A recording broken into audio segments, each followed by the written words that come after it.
오늘은 행위 언약의 깨어짐과 복음의 시작이라는 제목으로 말씀을 전하겠습니다.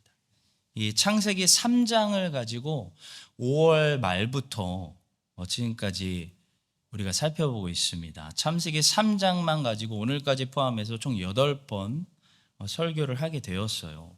그만큼 중요하기 때문인데요. 왜 창세기 3장이 중요하냐면 창세기 3장에는 원죄가 나오고 원복음이 있기 때문입니다. 원죄를 알아야 거기서부터 발생하는 모든 자범죄들을 이해할 수가 있고요. 원복음을 알아야 성경이 이제부터 계속 풀어가는 복음을 알 수가 있습니다. 부모를 알아야 자식이 왜 저렇게 행동하는지 비로소 이해할 수 있는 것하고 비슷합니다. 창세기는 모든 것의 시작을 우리에게 가르쳐주는 성경이고 키워드는 비기닝이에요. 비기닝, 시작. 시작을 알고 근원을 알고 뿌리를 알려주는 책이에요. 그래서 뿌리를 알 때 우리는 모든 진리들을 더 깊이 이해할 수 있게 됩니다. 오늘은 창세기 3장의 마지막 부분인데요. 오늘 본문을 통해 우리에게 주신 3가지 말씀 살피도록 하겠습니다. 첫 번째로 죄에도 불구하고 자비로운 하나님의 보살핌이 있다는 사실이에요. 여러분 꼭 기억하세요. 하나님은 자비로우신 하나님이십니다. 아담과 하와가 범죄했어요. 그리고 형벌받았어요. 지금 재판소에서 나오는 길이에요. 근데 형벌받았다고 해서 내팽개침을 당하지 않았다는 거예요. 하나님의 법정에서 재판이 끝났고 유죄가 선포됐고 형벌이 떨어진 후에 아담과 하와는 내팽개침을 당한 것이 아니라 하나님께서 그들에게 가죽옷을 입혀주시는 그런 케어를, 보살핌을 받았다는 거예요. 왜냐하면 하나님은 자비로우신 하나님이에요. 본문 21절을 보시겠습니다. 여호와 하나님이 아담과 그의 아내를 위하여 가죽옷을 지어 입히시니라. 아담과 하와는 죄를 짓고 그 형벌로 최선의 것들은 상실했어요. 최선의 것들은 상실했지만 결코 모든 것을 다 잃어버린 것이 아니고 그들에게 여전히 필요한 것들을 하나님께서 그들에게 남겨두셨습니다. 하나님께서 그들에게 남겨두신 것들은 3가지였는데요. 첫째는 밭의 채소입니다. 밭의 채소. 남겨두셨어요. 아담과 하와는 물론 최상의 것은 빼앗겼습니다.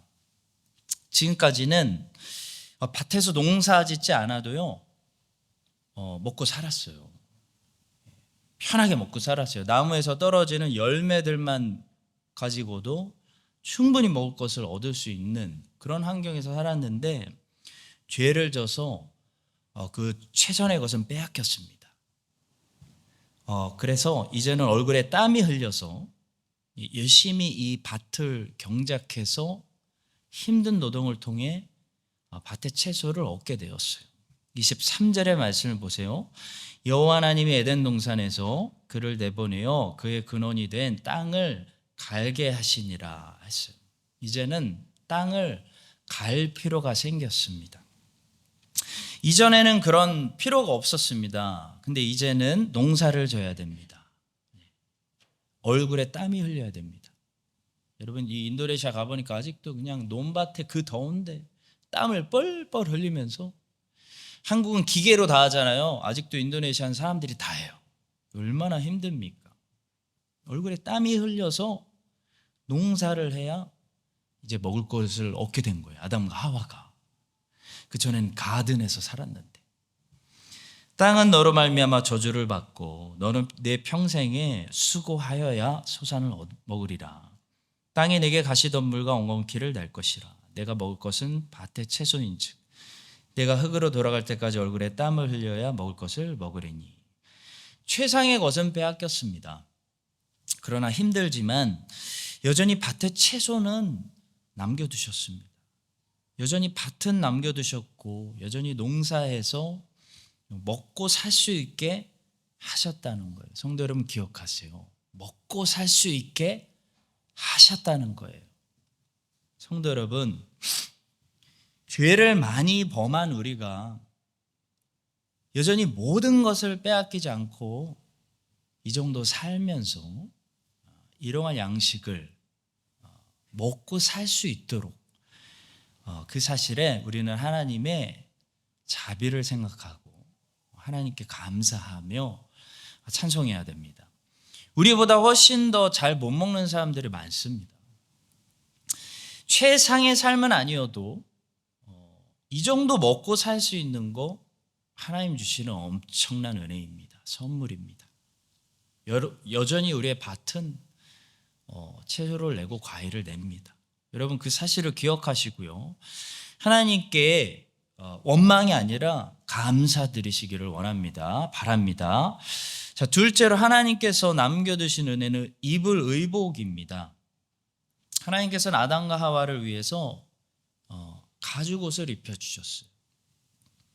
비록 이 가죽옷이 몸에 편한 느낌이 좋은 부드러운 옷은 아니었고 어떤 화려한 장식이 있는 자랑할 만한 옷은 아니었지만 하나님께 방금 범죄한 이 죄인들에게 그래도 몸을 가릴 수 있고 몸에 추위에서 몸을 보호할 수 있도록 가죽옷을 주셨다는 사실만으로 아담과 하와는 감사했을 거예요.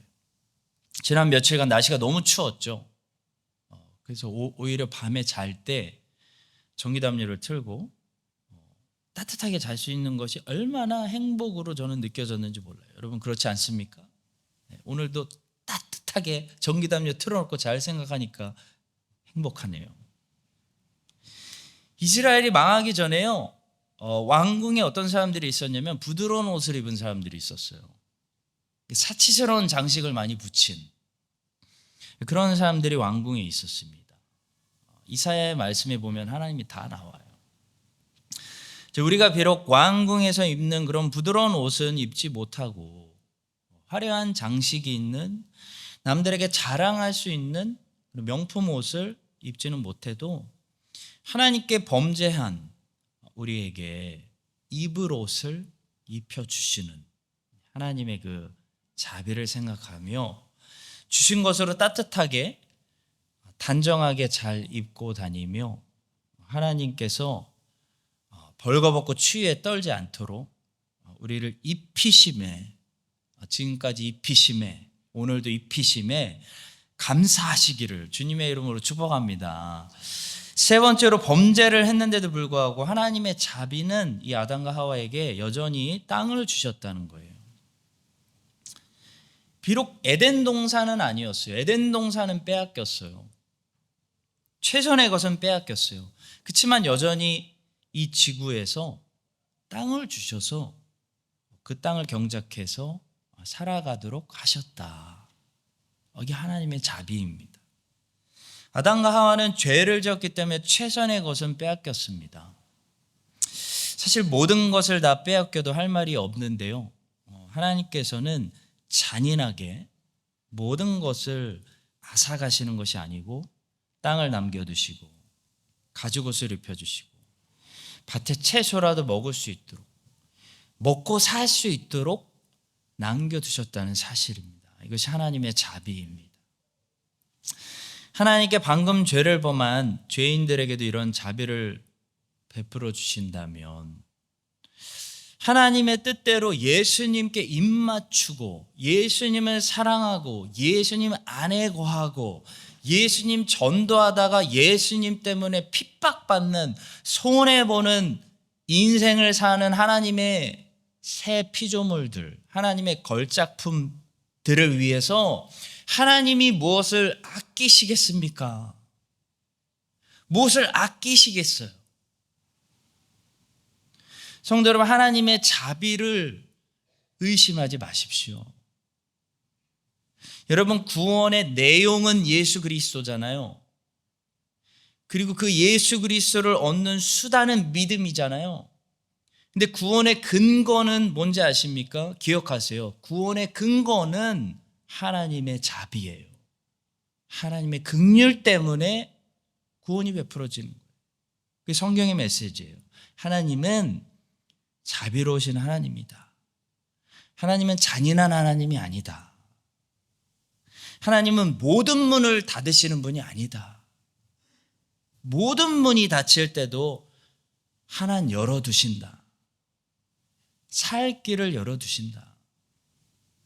하나님께 반역하고 방금 죄를 지은 아담과 하와에게도 최소한의 것들을 남겨두시는, 그들이 여전히 살아갈 수 있도록 보살펴 주시는 이 하나님의 크신 긍휼이 오늘도 예수님을 믿고 예수님을 따르는 여러분들에게 더욱더 크게 나타나게 해 주시기를 예수님의 이름으로 간절히 축복합니다.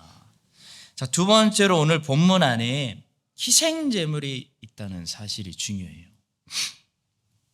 가죽옷이 등장했다는 것은 이 가죽을 제공하기 위해서 죽임을 당한 희생제물이 있었다는 것을 말씀합니다.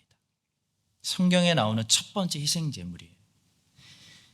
의심의 여지 없이 이 희생제물은요, 궁극적인 희생제물이 되실 여자의 후손, 그리스도를 상징하는 성경의 첫 번째 모형이라고 볼 수 있습니다.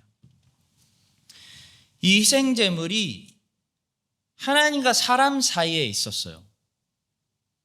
그리고 이 희생제물로부터 하나님도 무엇을 취하셨고 사람도 무엇을 취하고 하나님과 사람이 서로 이 희생제물을 나누었다는 거예요. 나누어 가졌다는 거예요. 하나님은 희생제물로부터 무엇을 취하셨을까요? 하나님은 희생제물에 몸을 취하셨습니다. 희생제물의 몸을 태워서 제사의 향기로 받으셨을 거예요. 그리고 사람은 희생제물에 남은 가죽을 취했습니다. 여러분, 레위기에 나오는 이 번제 제사를 보시면 이 고기는 제사장이 먹지 못해요. 건들지 못하고 다 태워드립니다. 누구에게? 하나님한테 드리는 거예요. 그럴 때 거기서 나오는 그 고기를 다 태우는 향기가요, 하나님께 올라가요. 하나님께 향기로운 냄새가 된다. 하나님께 드려진다라고 얘기합니다. 제사장은 그 전부를 제단 위에서 불살라 번제를 드릴지니 이는 화제라 여호와께 향기로운 냄새니라. 고기는 하나님의 몫으로 올라가요. 그게 번제예요. 근데 번제를 드리기 전에 제사장에게 먼저 가죽을 벗기라고 합니다. 그는 또 그 번제물에 가죽을 벗기고 각을 뜰 것이요. 그러니까 가죽은 벗기고 고기는 각을 뜬다는 거예요. 왜 가죽을 벗기라고 하냐면 이 가죽을 제사장에게 주시기 위함이에요. 사람을 위하여 번제를 드리는 제사장, 곧 그 제사장은 그 드린 번제물에 가죽을 자기가 가질 것이며, 그러니까 고기는 하나님이 가져가시고 가죽은 제사장에게 주시는 게 뭐라고요? 번제예요, 번제. 여러분, 레위기 5대 제사를 보면 그 모든 제물에서 제사장이 조금씩 가져가는 몫이 있어요. 근데 번제를 왜 번제라고 부르냐면 이 고기 전체를 제사장이 먹지 못하고 고기를 유일하게 제사장이 손 못 대는 제사가 번제예요. 고기 전체를 하나님께 다 태워드리기 때문에 번제라고 부릅니다. 화목제 같은 거는 그 고기의 일부분을 제사장이 먹어요. 자, 그런데 그 번제물 중에서도 제사장이 유일하게 가질 수 있도록 허락하신 부분이 바로 번제물의 가죽이라는 거예요. 가죽. 성도 여러분, 이 번제물은 예수 그리스도를 당연히 상징합니다.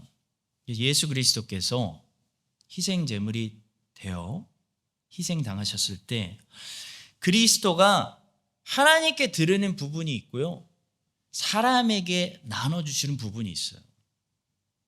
그리스도가 하나님께 드린 부분은 뭐냐면 바로 하나님의 공의를 만족시키는 거예요. 이것을 다른 말로 속죄라고 해요. 속죄. 그리스도는 자신의 희생 죽음으로 하나님께 속죄라는 하나님의 공의를 만족시키는 향기로운 제사를 드린 거예요. 그런데 그리스도가 자기의 희생 죽음으로 사람들에게 주시는 것이 있어요. 그게 바로 칭의입니다. 칭의. 칭의는 본문의 가죽옷하고 굉장히 비슷한 거예요. 옷처럼 사람들을 입혀주는 은혜의 선물이에요. 칭의는 우리의 의로움을 말하는 것이 아니라 아직 성화되지 않은, 성화가 시작되지 않은 상태에 있는 사람에게 그리스도의 의로움을 입혀주는 은혜를 말합니다. 그래서 전혀 의롭지 않은 이 죄인에게 그리스도의 의로움을 옷처럼 입혀줘 가지고 이 그리스도의 의로움으로 말미암아 이 죄인을 하나님께서 의롭다고 여겨주시는 것, 의롭다고 선포해 주시는 것이 칭의예요. 마치 아담과 하와에게 가죽옷을 입혀주셔서 그들의 부끄러움과 수치를 가려주는 것하고 비슷합니다. 그래서 바울은 이 의로움을 우리의 의로움이 아니라 하나님의 의로움, 하나님의 의가 나타났다, 우리에게 나타났다라고 로마서에서 말하는 거죠. 복음에는 하나님의 의가 나타나서 믿음으로 믿음에 이르게 하나니 기록된 바 오직 의는 믿음으로 말미암아 살리란과 같으니라. 그러니까 복음은 우리의 의로움을 얘기하는 게 아니에요. 하나님의 의를 소개하는 거예요. 믿음으로 그 하나님의 의를 받는 거예요. 그게 복음입니다. 그리고 사도 바울은 갈라디아 교회들에게 쓴 편지에서 이 그리스도가 믿는 자들에게 주시는 이 하나님의 의, 이 칭의를 어떻게 표현했냐면 우리가 옷을 입는 것처럼 우리에게 입혀주시는 것으로 말씀하고 있어요. 누구든지 그리스도와 합하기 위하여 세례를 받은 자는 그리스도로 옷 입었느니라. 자, 본문에 이렇게 아담과 하와에게 가죽옷을 입혀주셔서 그들의 부끄러움을 가려주시는 하나님의 본문의 이 장면은 하나님의 칭의의 은혜를 우리에게 암시하고 있습니다. 이 칭의의 은혜를 신학적인 바른 용어로는 imputation이라고 부릅니다. 이것은 한국말로 의의 전가라고 불러요. 의의 전가. 로마 카톨릭은 imputation 대신에 infusion이라는 단어를 사용하는데요. 잘못된 단어 사용이에요. 그들은 의의 주입이라고 말합니다. 완전 다른 개념입니다. 그들은 그리스도의 의가 실제로 나에게 주입되었다고 말하고 우리는 그리스도의 의가 나를 덮었다고 말해요.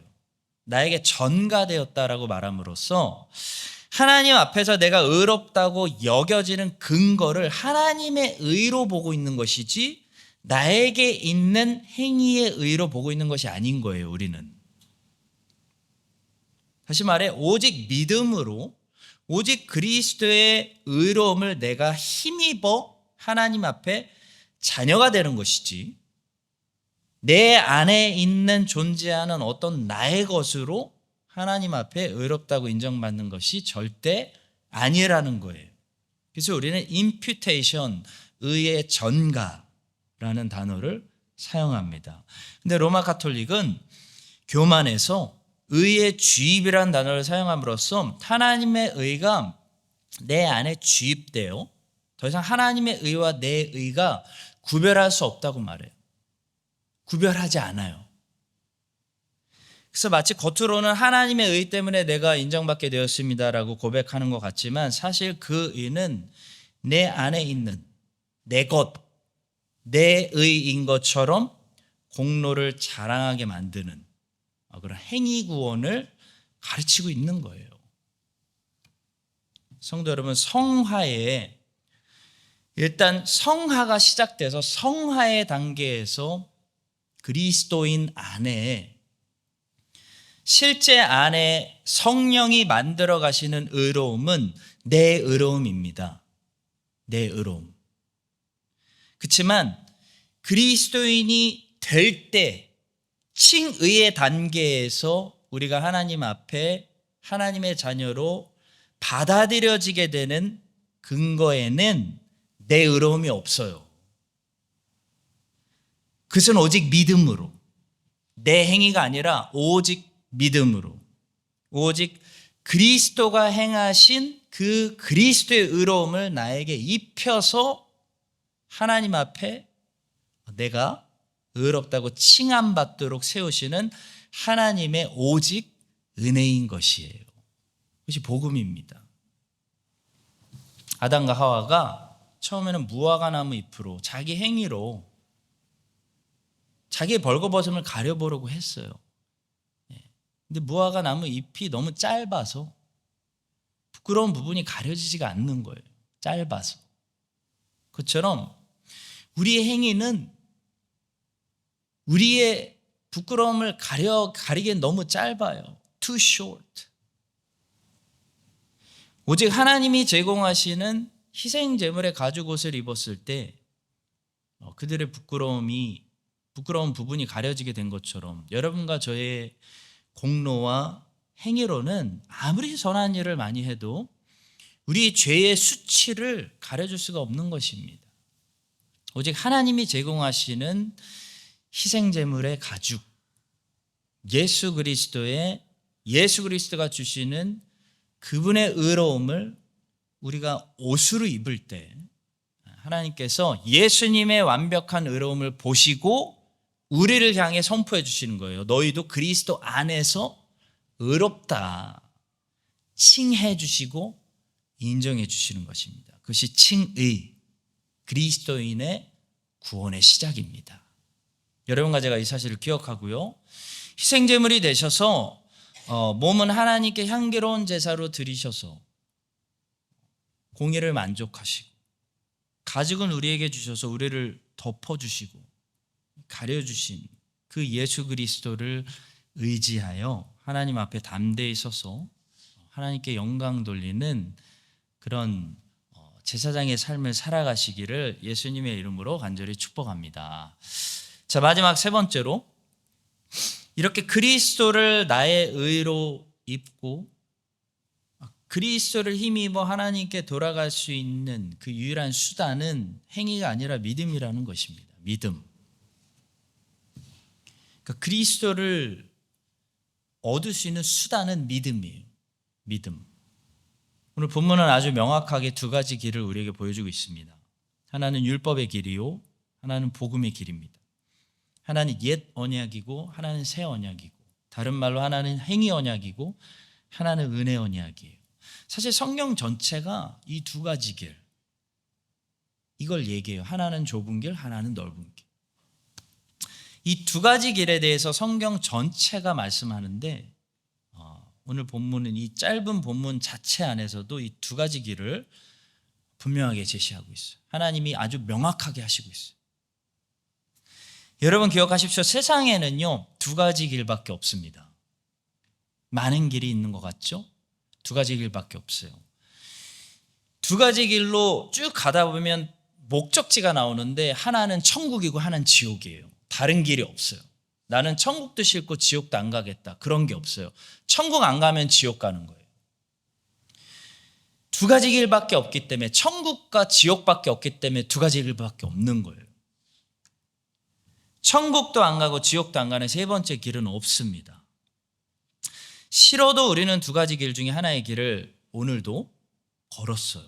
걷고 있는 거예요. 살아 숨쉬고 우리가 삶을 숨쉬고 산다는 것 자체가 오늘도 우리는 정지하지 않고 이 두 가지 길 중에 한 가지 길에 걸었다는 거예요. 두 가지 목적지에 오늘도 가까워졌다는 거예요. 천국으로 더 가까워지든지 지옥으로 더 가까워지든지. 주님은 이 두 가지 길을 좁은 길과 넓은 길이라고 부르기도 하셨고, 또 멸망으로 인도하는 길, 생명으로 영생으로 인도하는 길, 부르기도 하셨습니다. 그리고 성경은 율법과 복음이라고 말하기도 하고 행위 언약과 은혜 언약, 옛 언약과 새 언약이라고 부르기도 합니다. 그래서 이 두 가지 차이점을 분명히 아셔야 돼요. 이 두 가지 차이점을 아는 게 복음을 아는 거예요. 자, 오늘 본문은 우리에게 무엇을 강하게 경고하고 있냐면요. 오늘 본문은 경고의 말씀이에요. 행위의 언약의 길로 하나님께로 돌아오려고 하고 에덴 동산으로 다시 돌아가려고 하고 생명나무가 있는 곳으로 가까이 오려고 꿈도 꾸지 말라고 경고하고 있어요. 꿈도 꾸지 말라. 아담과 하와가 죄를 짓기 전에는요, 선악을 알게 하는 나무가 금지된 나무였는데 이제 바뀌었어요. 본문에서 하나님은 무엇을 열심히 하고 계시냐면 생명나무를 지키는 일, 생명나무를 열심히 금지시키는 일을 열심히 하고 계세요. 이게 하나님의 열정이에요. 금지시켜요. 다시 말해 생명나무로 나가는 길을 막으셨다는 거예요. 그 길이 closed, 끝났다, 막혔다라는 거예요. 행위 언약이 깨졌다는 거예요. 선악과를 통해 세워졌던 행위 언약이 깨졌어요. 실패로. 선악과를 먹었으니까. 선악과가 행위 언약이었는데 선악과를 먹었어요. 그래서 행위 언약이 깨졌어요. 그래서 행위 언약을 통해 생명나무의 실과를 먹을 수 있는 가능성은 끝났다는 거예요. 포기해라. 생명나무가 끝났다는 게 아니라 행위 언약을 통해 생명나무를 먹을 수 있는 길이 막혔다는 거예요. 이제는 다른 방법을 통해 이 생명나무로 돌아올 수 있는 길을 생각해 봐야 된다. 그걸 내가 말해준다. 그거예요. 아담과 하와가 선악과를 먹기 전에 선악과를 중심으로 행위 언약 아래 있을 때 그 방법으로 다시 생명나무로 아담과 하와가 접근하면 어떻게 된다는 겁니까? 100% 실패해요. 거기에는 뭐가 기다리고 있어? 칼이 있고 불이 기다리고 있어요. 여러분, 칼은 여호와의 원수가 되었다는 걸 말하는 거예요. 하나님께서 행위 언약으로 다시 생명나무로 에덴 동산으로 돌아오려고 하는 사람들을 어떻게 보시냐면 원수로 보시는 거예요. 불은 하나님의 진노를 말하는 거예요. 진노. 그러니까 아담과 하와가 다시 행위 언약을 통해 생명나무로 접근하면 에덴 동산 들어오려고 하면 길이 막혀 있을 뿐만 아니라 하나님의 원수됨을 발견할 뿐이고 하나님의 진노가 나타날 뿐이다. 그런 메시지가 있는 거예요. 성도 여러분, 율법을 잘 지켜서 우리가 하나님 앞에 인정받으려고 하면 뭐가 우리를 기다리고 있을까요? 생명이 아니라 칼과 불이 우리를 기다리고 있는 것을 발견하는 거예요. 하나님의 진노가 나타날 뿐이에요. 여호와의 진노가 나타나요. 하나님의 원수된 우리 자신을 발견할 뿐이에요. 근데 유대인들은 그 길로 갔어요. 율법을 잘 지켜서 옛 언약의 길로, 행위 언약의 길로, 자기들의 행위로 하나님 앞에 의롭다 하심을 인정받으려고 했습니다. 그들은 행위 언약을 통해 율법을 통해 생명나무로 접근한 거예요. 감히. 근데 구약이 가르쳐주는 결론이 뭡니까? 그들이 그래서 망했다는 거예요. 나라가 없어졌다는 거예요. 선택된 자, 복음을 받아들이고 깨달은 자, 그 남은 자만 그리스도를 믿었고 구원받았고 그 나머지가 예수님을 십자가에 못 박아버렸어요. 복음을 버려버렸어요. 그리고 율법으로 에덴 동산 들어가려고 한 거예요. 그러다 어떻게 됐어요? 벌을 당했어요. 예루살렘 성전이 돌 하나 돌 위에 남지도 않고 완전 망했어요. 2000년 동안 나라가 사라졌어요. 그게 구약의 결론입니다. 성도 여러분, 오늘도 마찬가지예요. 율법을 통해, 행위를 통해, 내 공로를 통해, 내 열심을 통해, 내 헌신을 통해, 내 도덕을 통해 나는 다른 사람들이 하는 거 그런 거 안 해. 내 도덕을 통해, 자기 의를 통해 하나님께 생명 받을 거 기대하고 나가면 우리는 뭐를 만나게 되냐면 생명나무가 아니라요, 두루 도는 화영검을 만나게 돼요. 칼과 불을 만나게 돼요. 하나님의 진노를 발견하게 되고요, 하나님의 원수됨만 발견하게 되는 거예요. 네가 감히 그 방법으로 여기를 들어오려고 하다니. 여호와의 진노를 발견하는 거예요. 그러니까 본문은 이 길이 막혔으니까, it's closed, 끝났으니까 이 길로 돌아와서 생명나무로 접근하려고 하지 말아라. 확실하게 경고하는 거예요. 창세기 3장 성경 시작하는 부분부터 경고하는 거예요. 율법주의로 빠지지 말아라. 종교로 빠지지 말아라. 성경이 말하려고 하는 게 뭔지 복음을, 여자의 후손을 잘 들어라, 이거예요. 대신 하나님께서 아담과 하와에게 이 길은 막으시고, 이건 끝났어, 실패, 끝났어. 그리고 무슨 소망을 주셨냐면 여자의 후손이라는 소망을 주셨어요. 복음을 들려주신 거예요. 하나님이 직접 프리칭 하셨어요. 첫 번째 복음 전도사였어요. 사람에게 첫 번째 복음 전도사로서 직접 여자의 후손, 가스펠을 들려주신 거예요. 그 여자의 후손의 약속을 믿는 믿음으로 아담과 하와, 너희는 다시 생명나무로 돌아올 수 있고 새 에덴으로 들어갈 수 있다. 이게 아담과 하와에게 주신 소망이었어요. 그래서 이때 이렇게 금지된 생명나무가요, 성경 끝에 다시 등장하죠. 예수 그리스도 안에서 끝까지 예수님을 의지하며 순종하며 싸우는 종들에게 다시 나타나는 것을 우리가 보게 되는 거죠. 귀 있는 자는 성령의 교회들에게 하시는 말씀을 들을지어다. 이기는 그에게는 내가 하나님의 낙원에 있는 생명나무의 열매를 주어 먹게 하리라. 누가 줘요? 예수 그리스도가. 내가, 예수 그리스도가 주어 먹게 하리라 라는 거예요. 사랑하는 성도 여러분, 아담과 하와는 여러분과 저처럼 실패했습니다. 비록 범죄했지만 아담과 하와는요, 복음을 믿었어요. 그 어떻게 알 수 있냐면 본문 20절이 아담의 신앙 고백이라는 사실을 통해 알 수가 있어요. 20절 보시죠. 아담이 그의 아내의 이름을 하와라 불렀으니 그는 모든 산자의 어머니가 됩니다.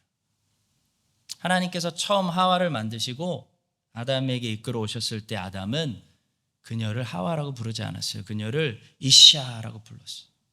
이샤는 여자라는 뜻이에요. 근데 이제는 여자를 하와라고 부르고 있어요. 하와는 생명이란 뜻이에요. 아담이 왜 여자의 이름을 바꿔서 생명이라고 부르고 있습니까? 여자의 후손을, 그 하나님의 약속을, 복음을 의지하고 거기에 자기 소원을 두고 바라보고 있기 때문이에요. 여자의 후손만이 이제는 나의 소망이다 고백하고 있는 것이에요. 자기 노력으로 생명나무가 있는 에덴 동산으로 다시 돌아갈 수 없다는 사실을 아담과 하와는 누구보다도 알 수 있었어요. 알고 있었어요. 그들은 하나님의 말씀을 기억했어요. 복음을 기억했어요. 그 여자의 후손을 바라보며 여자의 후손을 통해 언젠가 다시 내가 잃어버린 저 에덴,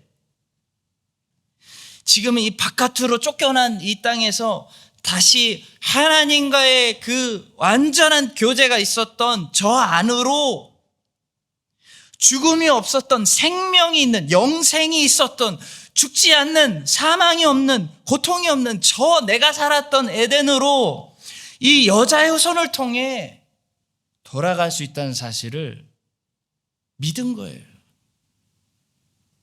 여러분 이 사실을 기억하시고 오늘 본문에 보니까요, 에덴 동산의 문은, 입구는 동쪽에 있었습니다. 근데 모세를 통해 계시된 성막을 보니까요, 성막의 문도 동쪽에 있어요. 그리고 동쪽에는 예수님을 낳게 될 유다 지파가 진을 지키고 있었습니다. 그리고 약속이 성취돼서 예수 그리스도가 정말 이 땅에 오셔서 베들레헴에서 태어나셨을 때 저 멀리 동쪽에서 동방의 박사들이 예수님께 경배하러 나왔어요. 그리고 예수님이 이 땅에 계실 때 이 모든 비밀들을 배를 다 벗기시고 대놓고 노골적으로 뭐라고 말씀하셨냐면 다음과 같은 말씀도 우리에게 남기셨습니다. 내가 문이니 누구든지 나로 말미암아 들어가면 구원을 받고 또 들어가며 나오며 꼴을 얻으리라. 예수께서 이르시되 내가 곧 길이요 진리요 생명이니, 내가 생명이니 나로 말미암지 않고는 아버지께로 올 자가 없느니라. 여러분과 제가 주님의 저 선포의 말씀을 믿고 의지하여서 예수님이 문입니다. 그 동쪽 문이 예수님이셨어요. 예수님을 통해 들어가면 그 안에 생명이 있고 영생이 있고 젖과 꿀이 있습니다. 그 생명을 더 풍성히 예수님 안에 얻는, 매일매일 천국이 여러분들 안에 확장되는 하나님의 자녀의 삶을 풍성히 살아가시기를 예수님의 이름으로 간절히 축원합니다.